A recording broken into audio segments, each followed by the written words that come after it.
ஓம் குருவே நமக. ஓம் சுக்கிர பகவானே நமக. ஓம் சுக்கிர பகவானே நமக.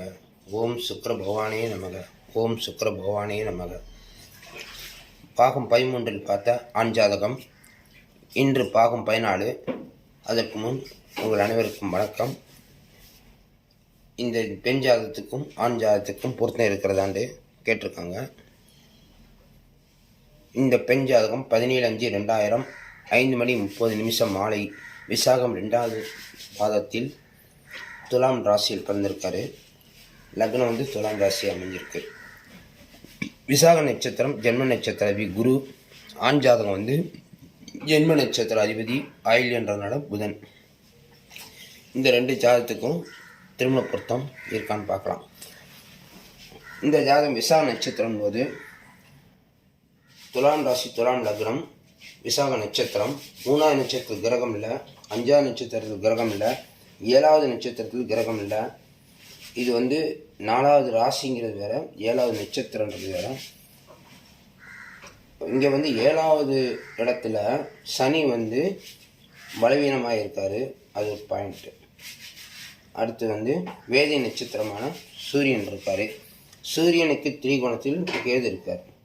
அதுக்கு முன் ஏன் இதெல்லாம் ஒரு பார்க்கணுமா அப்படின்னு கேட்டிங்கன்னா, இந்த கிரகம் 3, 5, 7 வேதை, அப்புறம் மக நட்சத்திரத்தில் ஒரு கிரகம் இருந்தாலும் பாதிப்பு கொடுக்கும். 8வது ராசியில் ஒரு கிரகம் இருந்தாலும் ஒரு கிரகம் பாதிப்பை கொடுக்குன்ற விதியெல்லாம் இருக்குது. இங்கே பார்த்தீங்கன்னா சந்திரன் விசாக நட்சத்திரம் 2ஆம் ஆகும்போது ஒரிஜினல் ஜாதகத்தில் பார்த்தீங்கன்னா சந்திரன் இங்கே இருப்பார். இங்கே ராசிலையும் அம்சத்துலேயும் இந்த இடத்துல இருப்பார். அது எப்படி கண்டுபிடிக்கிறதுன்றதுக்கு ஒரு சின்ன விளக்கத்தோட நம்ம அடுத்ததுக்கு போகலாம்.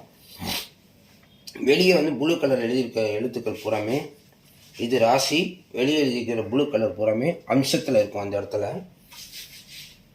சூரியன் இந்த இடத்தில் இருந்து இங்கே இருந்தால் கார்த்திகை 2ஆம் பாதம், சந்திரன் இங்கிருந்து இங்கே இருந்தால் விசாகம் 2ஆம் பாதம், செவ்வாய் இந்த இடத்தில் இருந்து மேலே இருக்கார், ரோகிணி 2ஆம் பாதம், புதன் இந்த இடத்துலேருந்து இங்கே இருக்கிறதுனால ரோகிணி 3ஆம் பாதம், குரு இங்கேருந்து இங்கே இருக்கிறதுனால பரணி 4ஆம் பாதம், சுக்கிரன் இங்கேருந்து இங்கே இருக்கிறதுனால பரணி 4ஆம் பாதம், சனி இங்கேருந்து இங்கே இருக்கிறதுனால பரணி 3ஆம் பாதம், ராகு புனப்பூசம் 4ஆம் பாதம், கேது உத்திராடம் 2ஆம் பாதம். இப்படி தான் ராசியும் அம்சத்துலேயும் இருக்கும். அதை கண்டுபிடிக்கிறது ஜோதிடர் வேலை. உங்களுக்கு ஒரு சின்ன விளக்கம் காமிக்கிறதுக்காக தான் இன்றைக்கி சொல்லிவிட்டு உங்களுக்கு மேலே ஏன் எழுதியிருக்கோன்றது உங்களுக்கு தெரியுன்றதுக்காக அந்த பதிவு. ஓகேங்களா? சரி, இப்போ திருமண பொருத்தத்துக்கு போயிடலாம். இந்த ஜாதகருக்கு 3, 5, 7, 22 அப்படிங்கிறதுல கிரகம் இல்லை. ஆனால் வேதையில் ஒரு கிரகம் இருக்குது. அதுக்கு திரிகோணத்தில் கேது இருக்கார். வேதையில் ஒரு கிரகம் இருந்தால் இந்த ஜாதகருக்கு பொதுவாக விசாக நட்சத்திரத்தின் அதிபதி குரு என்பதால் சூரியன் கார்த்திகை உத்திராட நட்சத்திரத்தில் வருவார். அவர் வேதையில் இருப்பதால் இயல்பாகவே ஜோதிடர்கள் லஜ்ஜியில் எழுதி தர மாட்டாங்க. அது நல்ல பாயிண்ட்டு.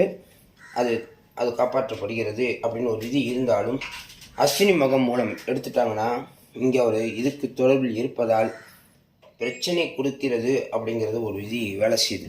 இந்த ஜாதகருக்கு சூரிய திசை நடந்தாலும் சரி, கேது திசை நடந்தாலும் சரி பிரச்சனை கொடுக்கும். எதில் பிரச்சனை கொடுக்கும்னா திருமண வாழ்க்கையில் பிரச்சனை கொடுக்குன்ற விதி ஜோதிடத்துக்கு பின்னாடி இருக்குது. இந்த ஜாதகத்துக்கு பின்னாடி இருக்குது. அதை கண்டுபிடிக்கிறது தான் ஜோதிடருடைய வேலை. ஓகேங்களா? சரி, அப்போ இந்த ஜாதகருக்கு சூரியனுடைய நட்சத்திரம் எடுக்கக்கூடாது, கேதுடைய நட்சத்திரம் எடுக்கக்கூடாது. கார்த்திகை உத்திரம் உத்திராடம் அஸ்வினி மகம் மூலம் 6 நட்சத்திரம் போயிடுச்சு. மீதி நட்சத்திரங்கள் இருந்தாலும் நமக்கு திருமணம் நடத்தி கொடுக்கக்கூடிய கிரகம் நேரம் வந்துருச்சா அப்படின்னு பார்த்தீங்கன்னா, அதுக்கு முன்னாடி இந்த ஜாதகருடைய குரு ஆண் ஜாதகத்தில் பார்த்துக்கலாம். ஜென்ம நட்சத்திர குரு ஆண் ஜாதகத்தில் லக்னத்துக்கு 12இல் இருந்தாலும் லக்னத்துக்கு இந்த ஜாதகத்துக்கு தேவை என்பதால் தாராளமாக உள்ளே வர முடியும். அப்புறம் லக்னத்தில் தருவதால் நேற்று பார்த்தோம்ல சுக்கிர திசை நடக்குது, 2ஆம் பாவம் 7ஆம் பாவம் தொடர்பு கொடுக்குறாரு. லக்ன தொடர்பை தருபவர் யார் அப்படின்னா குரு வந்தால் திருமணம் நடக்கும் சொல்லியிருந்தோம். அப்போ ஜென்ம நட்சத்திர குரு என்பதால் இந்த ஜாதகருக்கு திருமண தொடர்பை கொடுப்பதற்கு தயாராக இருக்கார். ஆனால் திருமணம் ஒருத்தன் இருக்கிறதா, திருமணம் நடக்குமா அப்படிங்கிறத பார்க்க போகிறோம். சரி, அப்போ ஜென்ம நட்சத்திர குரு இந்த ஜாதகருக்கு உள்ளே வரும்போது லக்ன தொடர்பை தருகிறார். அவர் 12இல் நிற்கிறார். ஓகேங்களா? சரி, அடுத்து சனி திசை நடந்துகிட்டு இருக்கு. அந்த சனி வந்து பாருங்கள், இந்த ஜாதகருக்கு லக்னத்தில் 3இல் நின்று ராகுடி நட்சத்திரமான சதயம் 3ஆம் பாவத்தில் இருப்பதால் 11ஆம் இடத்தில் இருக்க தொடர்பை கொடுத்து, இந்த ராகு சுயசாரம் சுவாதி 4ஆம் பாவத்தில் இருப்பதால் தொடர்பை வந்து சுயசாரம் பெற்றுக்கொண்டதால் சுக்கிரன்ட்ட வர்றாரு. அப்போ சுக்கிர திசை நடந்துகிட்டு இருக்கு. அப்போ இந்த இடத்துல தொடர்பு ஏற்படுது. இந்த தசாநாதன் சனியும் இந்த தசாநாதன் சுக்கிரனை தொடர்பு கொள்வதால் இந்த ஒரு தொடர்பு ஏற்படுது. ஆல்ரெடி 7ஆம் பாவம் 2ஆம் பாவம் கனெக்ட் ஆகிறதுனால இந்த ஜாதகம் உள்ளே வர முடியும், பொருத்தம் சேர்க்க முடியும் அப்படிங்கிற ஒரு விதி வரைக்கும் உள்ளே வந்திருக்கு. இன்னும் பல விதிகளை பார்ப்போம்.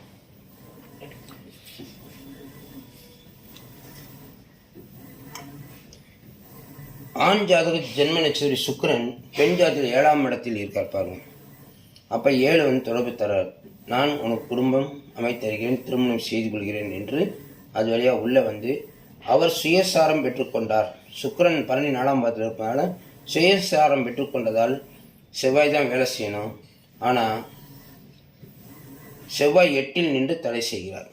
இதுதான் முக்கியமான பாயிண்ட். லக்னத்துக்கு 8இல் நிற்போது தடை செய்யும், கொஞ்சம் தாமதப்படுத்தும்.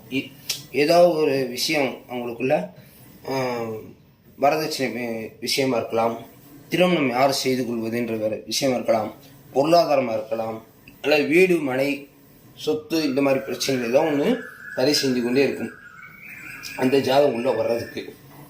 சரி, இது என்னால் ஒரு பார்த்தாச்சு. பொருத்தம் இருக்கிறதா அப்படின்னு பார்க்கலாம்.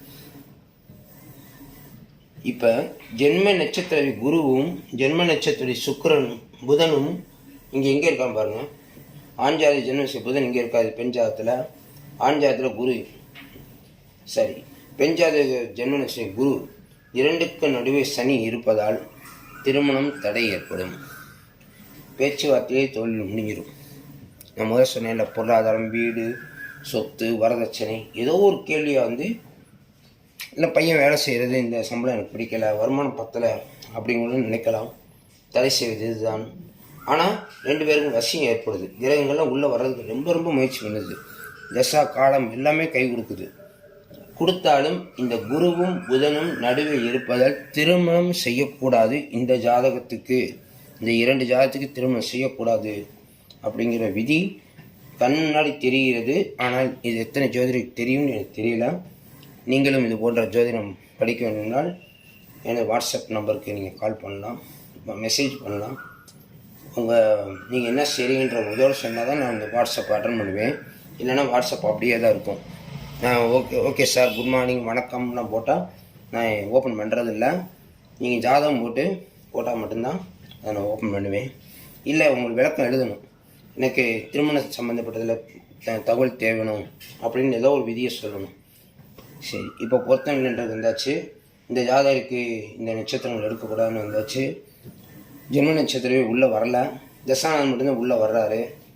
அது வந்து தசாநாதன் வந்தால் கண்டிப்பாக இது விவாகரத்து ஏற்படக்கூடிய ஜாதகமாக மாறிவிடும் அப்படின்ற சொல்லி இந்த பதிவு முடிக்கலாம். இது போன்ற நிறைய பதிவுகள் நம்ம பார்க்கலாம். இன்றைக்கி ஒரு பதிவு என்ன பார்த்துருக்கோம் பார்த்தீங்கன்னா, வெளியே இருக்க கிரகத்துக்கு நம்ம பலன் சொல்லியிருக்கோம். எப்படி ராசி அம்சத்தில் இருக்கும் அப்படிங்கிறத, ராசி அம்சம் பக்கத்தில் எழுதியிருப்பாங்க, அதை வச்சு தான் பலன் சொல்லுவாங்க எல்லா ஜோதிடரும். ஆனால் நம்ம வந்து இந்த இடத்துலேயே போட்டு சொல்ல முடியும்னு சுருக்கி கொடுத்துருக்கோம். சுருக்கி உங்களுக்கு விளக்கமாக சொல்லியிருக்கோம். ஓகேங்களா? இந்த பதிவு பிடிச்சிருந்தா சப்ஸ்கிரைப் பண்ணுங்கள், லைக் பண்ணுங்கள், ஷேர் பண்ணுங்கள். வேறு பொருத்தம் பார்க்கணுன்னா என் நம்பருக்கு வாட்ஸ்அப் பண்ணுங்கள். ஒரு ஜாதகம் பொருத்தம் பார்க்க 200 ரூபா. திருமணம் எப்பொழுது நடக்கும் பார்க்குறதுக்கு நீங்கள் மெசேஜ் பண்ணிங்கன்னா அதுக்கு நான் பதில் சொல்லுவேன். ஓகேங்களா? மீண்டும் சந்திப்போம் அடுத்த பதிவில். இன்னும் நிறைய சுவாரஸ்யமான திருமணம் நடக்கும்ன்ற ஜாதகம் நாளைக்கு பார்க்கலாம் அப்படின்ட்டுருக்கேன். திருமணம் நடந்த ஜாதகத்தை இன்னைக்கு ரெடி பண்ணிக்கிட்டு இருக்கேன், நாளைக்கு பார்க்கலாம். நன்றி, வணக்கம். உங்கள் பாண்டிச்சேரி ஜோதிடர் முருகன்.